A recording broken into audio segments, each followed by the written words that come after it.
I know and have illustrated in my blog and in my notebooks for a very small number of people some of the answers as to who was responsible for what I know has been done.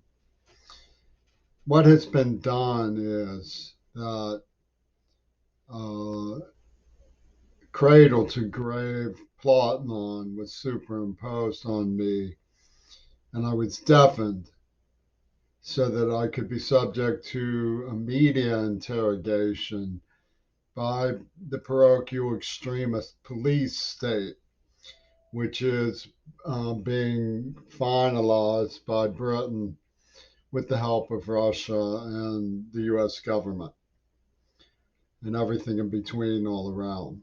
Basically, they're trying to pull off a world play, focusing on a person who is in the mind of Yoko Ono, um, an inheritor of the atomic guilt burden of World War II. Who is responsible? There are some things that only have clues. Louis Lapham of Harper's appears to have been one of the brains behind the idea of using a fabrication about negligence in the stepping out of John Lennon, organized by his friends in Hollywood for this script as a litmus for apportioning justification for a Third Reich revenge of disease transmission, about which they talked openly at Carnegie Mellon University in the 80s and have murdered many people in a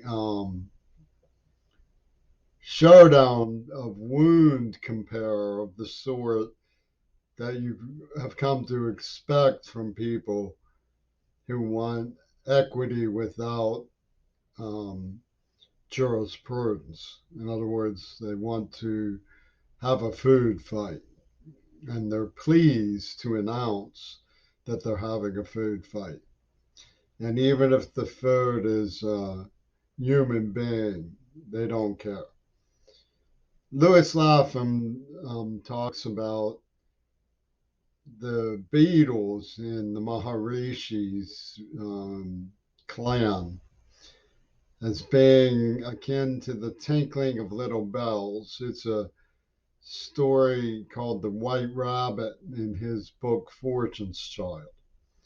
Well, the girl Sharon Samuels, who was a cousin of Beth Blumenfeld, whose family includes a magistrate of Allegheny County, who introduced me to Gail Burston and was my neighbor with some people who were likewise associated from Greenville when my father was killed by the Green Party, used to come out on the porch and tinkle little bells. Well, she was surprised I couldn't hear them. That's why she did it, to test my hearing. Well, tinkling on the tufted floors used to make me and my sister laugh in The Raven by Edgar Allan Poe when my mother read it to us because we called peeing tinkling. So the tinkling of little bells, bells are like girls. It's a little boy, little girl concept of, and of course, there's tubular bells. So what they're doing, Burston was a name from The Exorcist.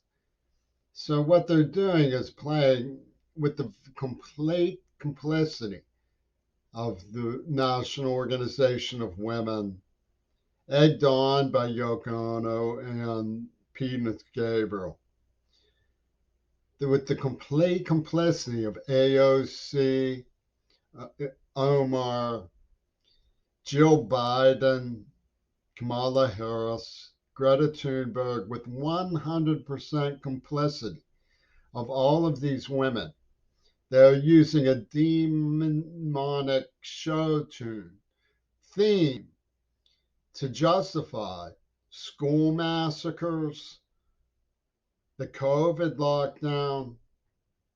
It's an anti abortion rampage and not even willing to own up enough that they are complicit in it to say something dignified that secretly they must really want abortion abolished and to justify the AIDS attack with karma for abortion because that's what they're selling. And they're not just pretending. They murdered Susie Kennedy and several other Kennedys. They tortured me. They blueprint the maps of my immediate surroundings as a kill zone for UW dialectical to, you know, symbolically rip her hat or a white woman, for example. You think, oh, is this a black on white crime? It wasn't a black on white crime. It was a green on white crime. Because the blacks in the Green Party and the whites in the Green Party and UW Dialectical has Latinos and Asians and they all lick jobs because they want to profit from this scam.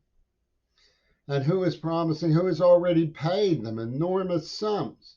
John Schulman made off with $6 million from the museum. Smithsonian doesn't say a word about Penis Gabriel's association and sales with Schulman. The theme that Gabriel used on that voice again, the song he ripped me off with and tormented me with, comes directly from Schulman. It's an obscenity. It's an absolutely disgusting, ravenous obscenity. The whole thing. And there are certainly plenty of clues that John Lennon was behind it. But most importantly, I think is Louis Lapham's rule. Because he left satirical smoking guns all along the way. I tell them a cautionary tale, and so on. I mean, his haberdasher of lisps and sideways talk is one of the things that brought him fame as a New York Woman's Day columnist.